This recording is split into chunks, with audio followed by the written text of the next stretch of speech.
Hi అండి, నమస్తే. Welcome back to our channel. నేను మీ విజయలక్ష్మి. ఈరోజు ఈ వీడియోలో గోబీ మంచూరియాని ఎలా ప్రిపేర్ చేసుకోవాలో చూపించబోతున్నాను. ఈ రెసిపీ అయితే చాలా సింపుల్గా ప్రిపేర్ చేసుకోవచ్చు. అలా టేస్ట్ అయితే వేరే లెవెల్ అండి. ఎప్పుడు ఒకేలా కాకుండా అప్పుడప్పుడు ఎలా చేసి పెడితే పిల్లలు కూడా చాలా హ్యాపీగా ఫీల్ అవుతారండి. మరి ఎందుకు ఆలస్యం, అది ఎలా ప్రిపేర్ చేసుకోవాలో చూసేద్దామా? ముందుగా కాలీఫ్లవర్ని తీసుకొని ఇలా మీడియం సైజ్ పీసెస్గా కట్ చేసి పెట్టుకోవాలండి. మరీ పెద్దగా కాకుండా మరీ చిన్నగా కాకుండా మీడియం సైజులో ఉండాలి, వీడియోలో చూపిస్తున్నట్టుగా. ఇప్పుడు దీనిలోకి వేడి వాటర్ని వేసి ఒక 5 మినిట్స్ పక్కన పెట్టుకొని తర్వాత వాటర్ వంపేసి వడకట్టుకోవాలండి. ఈలోగా మనం దీనిలోకి అల్లం వెల్లుల్లి కారం రెడీ చేసుకుందాం. ఒక రోట్లోకి 12 రెబ్బలు వెల్లుల్లిని, 1 ఇంచు అల్లం ముక్కని, అలాగే 1 స్పూన్ కారాన్ని కూడా యాడ్ చేసుకొని దంచుకోవాలండి. ఇలా దంచుకున్న పేస్ట్ని అయితే ఒక సైడ్ పెట్టుకోవాలి.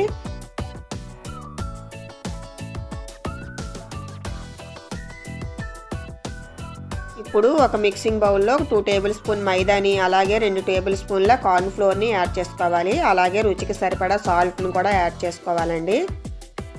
అలాగే దీనిలోకి క్రష్ చేసి పెట్టుకున్న 1 టీ స్పూన్ మిరియాల పౌడర్ని యాడ్ చేసుకోవాలి. అలాగే దీనిలోకి ముందుగా మనం పేస్ట్ చేసి పెట్టుకున్న అల్లం వెల్లుల్లి కారాన్ని కూడా యాడ్ చేసి ఆ రోటిని కొంచెం వాటర్ వేసి కడిగి ఆ వాటర్ని కూడా దీనిలోకి వేసుకొని ఇలా పేస్ట్లా మనం కలుపుకుంటే సరిపోతుందండి. ఈ పేస్ట్ ఎలా ఉండాలి అంటే ముక్కని పట్టుకోవాలండి. కాలీఫ్లవర్ ముక్కని అలా కలుపుకోవాలి, మరీ జారుగా మాత్రం కలుపుకోవద్దు, అలా అయితే ముక్కకి పట్టుకోదండి. ఇప్పుడు దీనిలోకి వాటర్ తీసేసిన కాలీఫ్లవర్ పీసెస్ని అయితే యాడ్ చేసుకొని ఈ పేస్ట్ అంతా ఈ పీసెస్కి బాగా పట్టే విధంగా బాగా కలుపుకొని దీనిలో కొంచెం కొత్తిమీరను కూడా యాడ్ చేసుకొని బాగా కలిపి పెట్టుకోవాలండి. ఈ కాలీఫ్లవర్ మంచూరియా మంచి కలర్ఫుల్గా రావాలంటే కొంచెం ఫుడ్ కలర్ని కూడా యాడ్ చేసుకోవచ్చండి, అది మీ ఇష్టం. నేనైతే వేయలేదండి, ఎందుకంటే పిల్లలు తింటారని హెల్త్ దృష్టిలో పెట్టుకొని వేసుకోలేదు, అది మీ ఇష్టం. ఇలా కలిపి పెట్టుకున్న కాలీఫ్లవర్ పీసెస్ని వేడి ఆయిల్లో ఇలా డ్రాప్ చేసుకోవాలండి. ఇలా వేసుకున్న ముక్కల్ని బాగా గోల్డెన్ బ్రౌన్ కలర్లోకి వచ్చేంత వరకు ఆయిల్లో ఫ్రై చేసుకోవాలి. ఫ్లేమ్ని అయితే మీడియం టు హై అడ్జస్ట్ చేసుకుంటూ ఫ్రై చేసుకోవాలండి. ఇలా అన్నింటినీ వేపుకోవాలి.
ఇలా అన్నింటినీ ఫ్రై చేసుకొని ఒక సైడ్ పెట్టుకోవాలండి. వీటిని ఇలా కూడా తినేయచ్చండి, పప్పుచారుతో కాంబినేషన్ అదిరిపోద్దండి, చాలా బాగుంటుంది.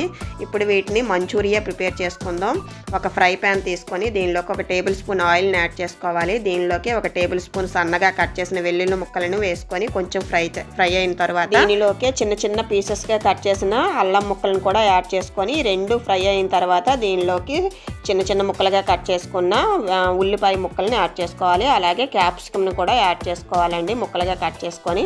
ఇప్పుడు వీటిని కూడా కొంచెం ఫ్రై చేసుకోవాలండి, మరీ ఎక్కువ ఫ్రై అవనవసరం లేదండి. ఫ్లేమ్ అయితే మీడియం టు హై అడ్జస్ట్ చేసుకుంటూ ఫ్రై చేసుకోవాలి. ఫ్రై అయిన తర్వాత ఫ్లేమ్ని తగ్గించుకొని దీనిలోకి పెద్ద స్క్వేర్ సైజులో కట్ చేసుకున్న ఆనియన్స్ని ఇలా వీడియోలో చూపించినట్టుగా లేయర్స్లా విడదీసుకొని వేసుకోవాలండి. అలాగే 1 పచ్చిమిర్చిని చీలికగా చేసి వేసుకోవాలి. దీనిలోకి రుచికి సరిపడా సాల్ట్, 1/2 టీ స్పూన్ మిరియాల పొడి, 1 టీ స్పూన్ వెనిగరు, అలాగే 1 టేబుల్ స్పూను సోయా సాసు, అలాగే 2 టేబుల్ స్పూన్ టమోటా సాసు, అలాగే 1 టేబుల్ స్పూన్ రెడ్ చిల్లీ సాస్ని అయితే యాడ్ చేసుకోవాలండి.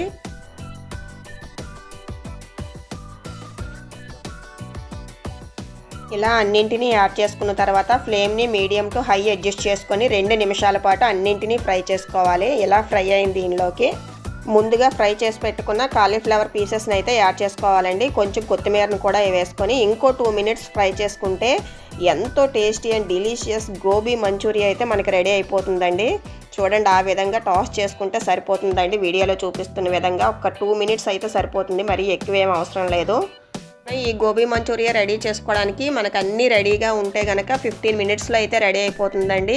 సో మరెందుకు ఆలస్యం, మీరు కూడా ఇంట్లో ఒక్కసారి ఇలా ప్రిపేర్ చేసుకొని మీకు ఎలా కుదిరిందో కింద కామెంట్ బాక్స్లో కామెంట్ చేయండి. ఈ వీడియో కనుక నచ్చితే లైక్ చేసి షేర్ చేసి మన ఛానల్ సబ్స్క్రైబ్ చేసుకోవడం మాత్రం మర్చిపోవద్దు friends. Thank you for watching.